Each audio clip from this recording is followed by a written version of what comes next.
All right, welcome back to another 10 minutes. Thank you for joining us. We appreciate your time, and please like the video if you like it, and also subscribe if you want to see more videos like this, as well as our longer podcasts as well. And so we're going to dig right into what I wanted to talk about today, which is another verse from the wisdom books of the Old Testament. And the one that we're going to be looking at today is in Proverbs, not in Ecclesiastes, like it was last time. And it might seem a little bit odd when we get into it, because it seems a little obvious, but I think there is some insight that we can gather from it that is interesting, and maybe not what was intended by Solomon here, but I think we can draw out things from the principles that he's putting forth. And I think we can do that with a lot of passages where we're not necessarily explaining exactly what they mean, but we are drawing principles from it. So we'll get right into it. So it's Proverbs 12:17. And it's very short, but we'll just read it real quick. Verse 17. Whoever speaks the truth gives honest evidence, but a false witness utters deceit. Okay.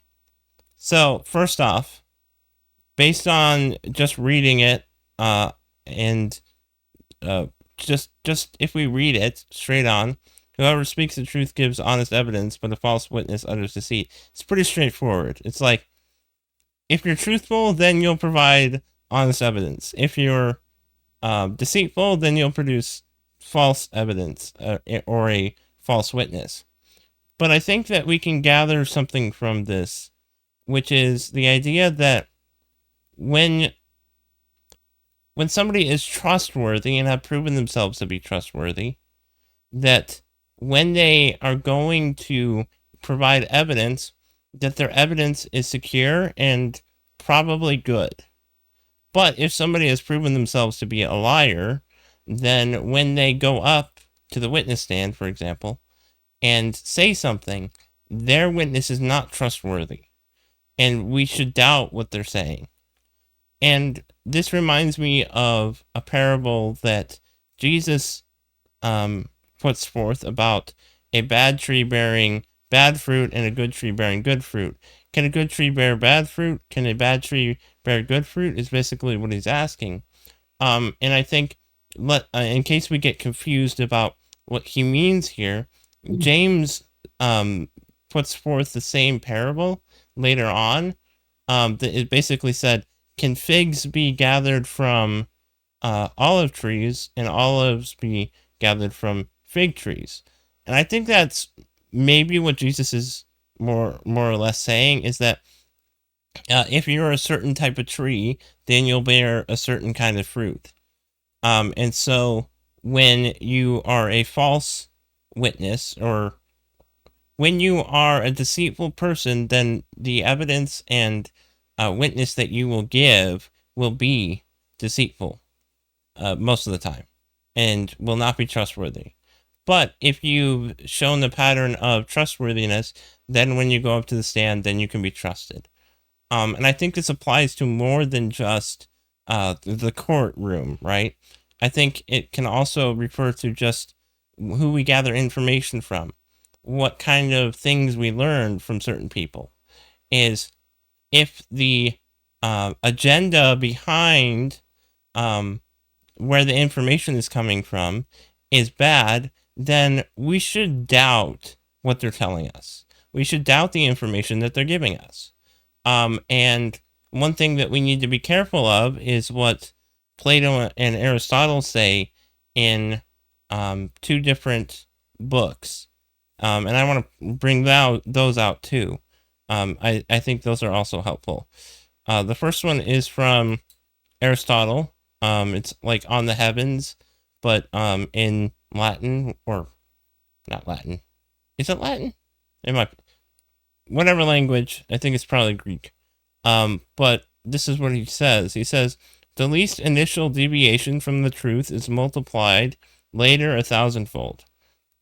And then Plato says elsewhere, which is very similar. I'm not going to read all of it. Everyone must therefore give great care and great attention to the beginning of any undertaking to see whether his foundation is right or not. If that has been considered with proper care, everything else will follow. And so, if we take all of the what Plato and Aristotle are saying here as well, when we have the least amount of deviation from truth and from right principles, then we start to build a very weak house, which also is reminiscent of things that Jesus also talks about building upon the rock. And so we are in danger of being led astray if we take false counsel and we follow it all the way through.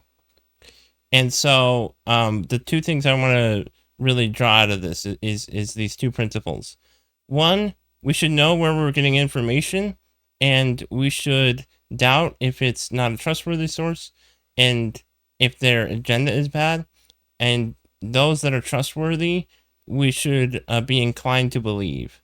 And so the second principle is also that we need to be careful what we build, what foundation we build upon, so that the entire house is built up strong. And so those are the two things that I wanted to bring up. So if you have any other thoughts or things, go ahead. Well, when Paul talks to it's either in Titus or Timothy, but he also cautions them, be careful what you listen to. Right. And some of that comes down to we have so much time in life. And so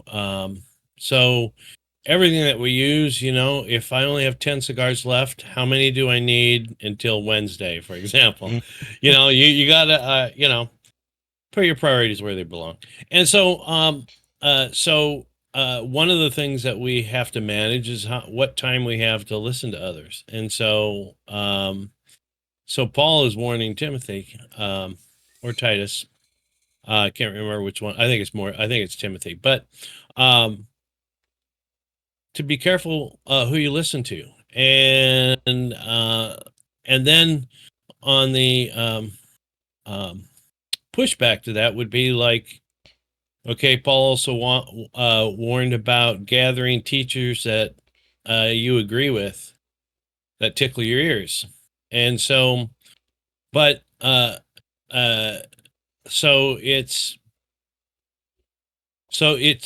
is a common sense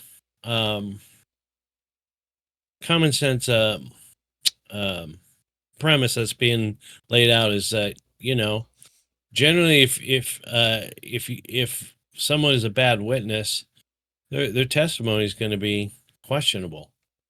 And so if you had enough time in the world, maybe you want to listen to what they have to say.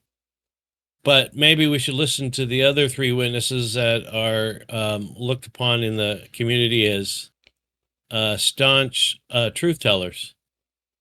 And then if we have time, we'll get to you, Kane, get your opinion. But right now, we don't have time to get that. So, right. Well, I think there's two types of people. There are those that pretend to be good and are really bad and ravenous wolves inside. The wolves in sheep's clothing, and then there are those that are outwardly wolves and are inwardly wolves at the same time. And so we should definitely doubt what they're saying, but sometimes it's difficult to differentiate the sheep from the sheep or the wolves that are dressed as sheep, which then it becomes a little more difficult. But yeah, and so it's a very common sense thing, but and simple, but we've violated a lot because we have a certain amount of time, and we need to focus on trustworthy sources. Yeah, absolutely. Yeah. So, all right. Well, that seems like an appropriate stopping point ending for this 10 minutes. So thank you guys for joining us. And he's going to do his outro thing. Godspeed. Have a good week.